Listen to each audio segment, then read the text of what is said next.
Welcome to video number 3 on the Southland Mobile Home Park sign. So let's, like I left it off on the last video, we just finished up the scroll work as far as the detail work. So everything done with the profile bit should be done unless I nick something, and then I'll have to go back and touch it up. But one thing I wanted to mention is the tendency when you're working on a big sign like this is you just want to kind of get through it and be done with it. But what I suggest to do, like after I finish the scroll work, then I spend about 15-20 minutes going over every line, every straight line, every curved line, just to make sure it's as good as I could do.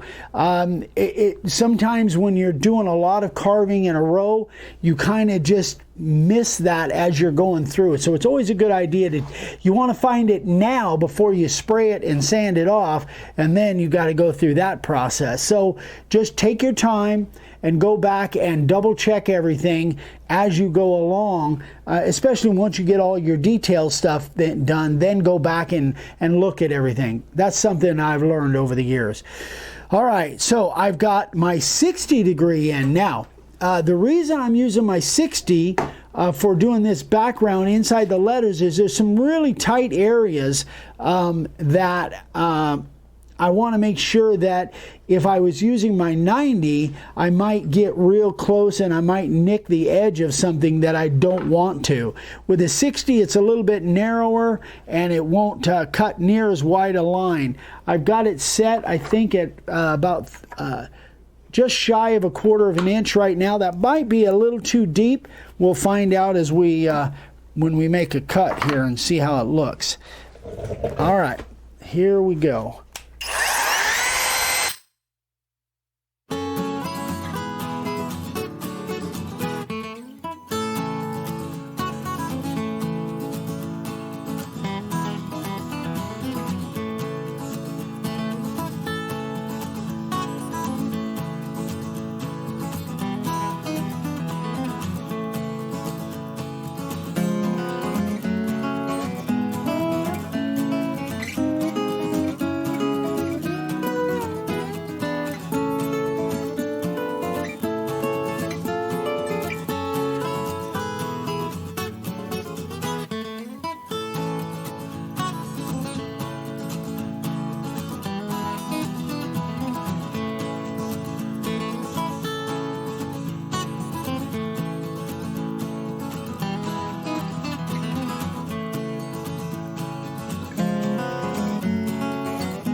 All right, folks, so that gives you an idea what I'm doing there. Now, the one thing to remember when you're using the 60 is that it doesn't take out as much wood as the 90, so you've got to kind of I think about constricting my circular motion so that I don't get so many high spots. And even at that, I'll probably go through, before I spray it, I'll probably go through and knock down a few of those high spots. But it leaves a really good texture back there. That's a kind of texture that I really like. If I was using the 90, it would take out more wood and it wouldn't leave as much texture as this does, as the 60. So there are some instances where I will use the 60. So I'll use the 60 in all of this, the scroll work and all the lettering. Then when we come, I'll go ahead and do the rest of this off camera. When we come back, then we'll put the 90 in and we'll do the border, because there's all kinds of room on the border. There's no, obviously it's wide open. So I'll put the 90 in and do that, and we'll get to that right after this. All right, boys and girls, I got all of the lettering done, the background inside. I got all the scroll work done. All I've got left as far as the carving goes is the border. So now I've got my 90-degree bit in with my DeWalt, and I have it set at 1/4 of an inch. So I'm going to do a section here so you guys can kind of see what I'm going to do there and how different it looks here. Oh, that's what I wanted to mention. I've got, so after I did all, because I was using the 60-degree to do all this background, I went over every letter, especially around the edge where there might be a high spot, and I think I got most of them. I don't know that I got them all, but there's a lot. So I went around, and anything that was a high spot, I would just kind of chip that off. So anyway, just to let you guys know, that's something you want to look for, especially if you're doing your background with the 60-degree. Sorry for the smacking, we're inundated with flies. All right, here we go.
That gives you kind of an idea of what I'm going to do all the way around. And if you look here, I don't know, babe, if you're down here, you can see the difference between the background here and the background here. This is because that 60-degree is much narrower. It actually has a little bit more of a texture, but it cuts a narrower path, basically. So it's a nice, I think it's a nice match of a 90-degree on the outside and 60-degree in there. Anyway, guys, I'm going to go ahead and finish the rest of this up off camera. We'll come back and we'll get into the spraying and the sanding. So we'll be right back. All right, folks, so it's all carved, ready to go. Now I am going to spray these letters. This is the white primer. So it's just like the black primer I use, but it's white. I don't normally use white, but that's what the customer wanted. Now the thing about white is it's going to take at least 2 coats. I'm going to put on, you can see I'm putting this on carefully. Redwood, normally I don't have any issues with it bleeding, but I don't want to spray too heavy anyway. So I'm just going to give it a couple coats, and they want the border to be white as well.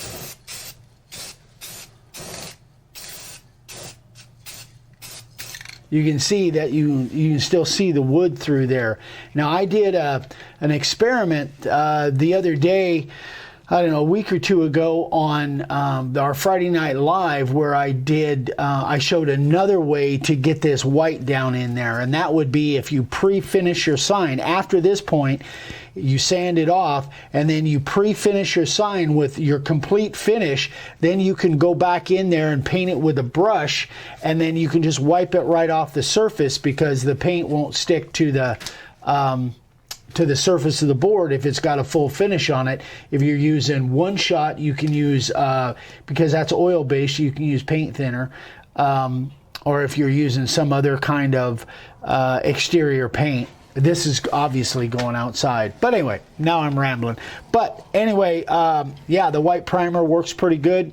I've already tested this out on a scrap piece and it works good. So I am going to finish spraying all of this with one coat, and then I'll go back and give it a second coat and a third coat if I need. And when we come back, we'll be sanding. All right, guys, it's time to sand. So I want to say I put 3 or 4 coats on this thing. The white, again, just doesn't cover well. So you've got to give it multiple coats, and then I gave it a couple hours to dry. Even though it's fast drying white, I gave it probably, half hour in between each coat, and then another couple hours to dry in between. Now here, I've got just a little piece of masking tape. Whenever I do a sign, I try to keep track if there's any dents. This is a dent. This Redwood's pretty soft. This was a dent in there, and I just didn't want any white paint down in there, so I wouldn't have to sand any further than I need to get all the white off. So the white and the black. I've got an 80 grit on here, and I don't want to go too coarse. I could have gone the 60, but I'm going to use an 80 because this Redwood is really soft. So I'm just going to do a section here, and we'll see kind of what it looks like.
I'm going to switch this up. I am going to use this 60. See, this is an indication that maybe the white still was not quite dry. It's kind of gumming up the disc.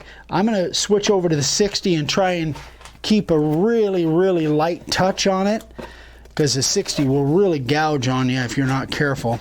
So let's try this. Maybe it won't load up quite so much.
that 60 is working a little bit better, guys. So here's what I'm going to do. I'm going to do my first sand. I'm going to do my first sand the rest of the way on this board off camera. Then when I come back, we'll graduate up and get a finer sand on this thing, probably with the disc sander. But I'm not trying to get all of it off, just 90-95% of it off. And again, I'm going through 3 or 4 coats of white and then the black. That's why it's kind of gumming up and it's taking a little while, so I don't want to waste time on here. I'm going to finish up this first sand off camera, and then we'll come back and we'll do our finished sand on camera. All right, rough sand is done. Now I just got to take the rest of the little spots of black off of there and get it to a nice smooth. So I've got a 120 on my random orbital. Here we go.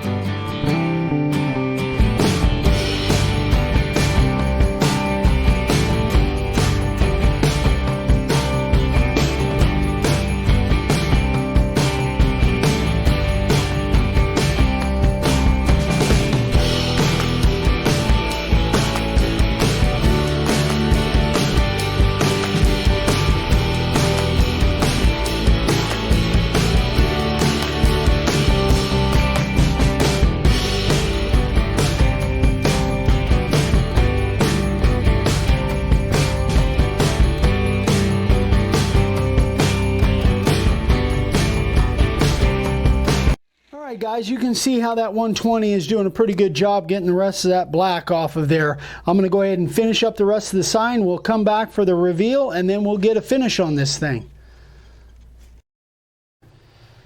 All right, guys, so I'm going to do the reveal. Now the reveal on white isn't near as dramatic as when you do the reveal against black carving, but anyway, it is what it is.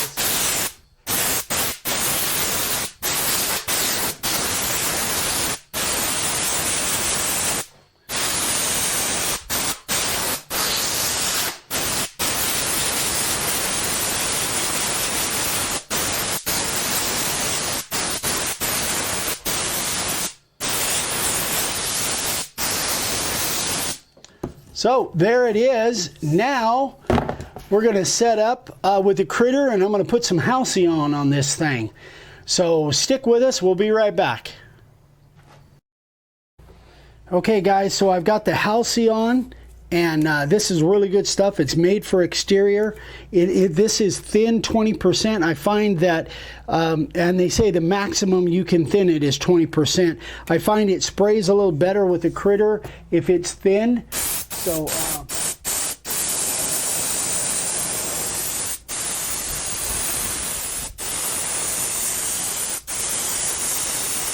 I've already done the back.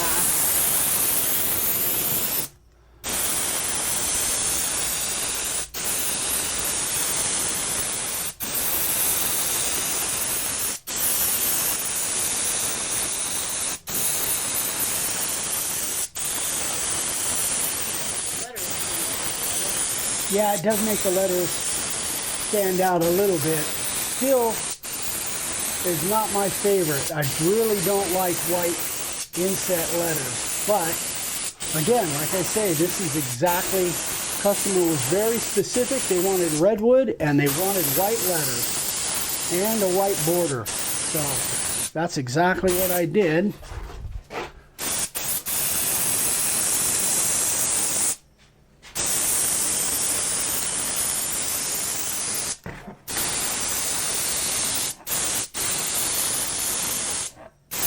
And I think the more coats that I put on there, the better it's going to be.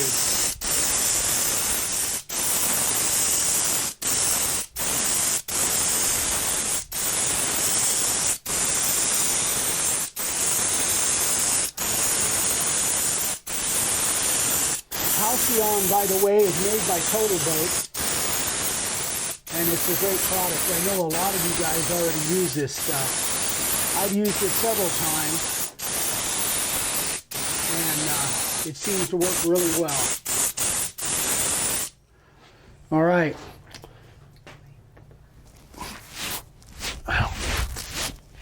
So here's what we're going to do. I'm going to put about 4 or 5 more coats on this thing, and then I'll come back. I'll come back and I'll show you exactly what it looks like. But basically it's done. I just need to put a bunch more of this on there. So we'll be back in a minute once this thing has got 4, 5, 6 coats on it. So stay with us. All right, guys, there it is. I got it all done. It's completely ready to go. I'm going to be delivering this in a couple days to California, and I've got 10 coats of the Halcyon Clear gloss, and I'm really happy with it. I thought it came out really good. I think they'll like it. I hope they do. But anyway, I used the critter sprayer, and I had a couple little issues with the critter. Don't forget, guys, if you've got a critter sprayer and you're using it, don't automatically assume that it is always good to go. You want to rebuild that thing every once in a while. That's what I did to mine, and I got a much better spray. So anyway, there it is. And if you guys have any questions on that or anything, be sure and let me know. If you haven't subscribed yet, we'd love for you to subscribe and click that little bell icon so you get notified when we post videos like 4 times a week. And that's it, guys. We'll see you guys on the next one. Bye-bye.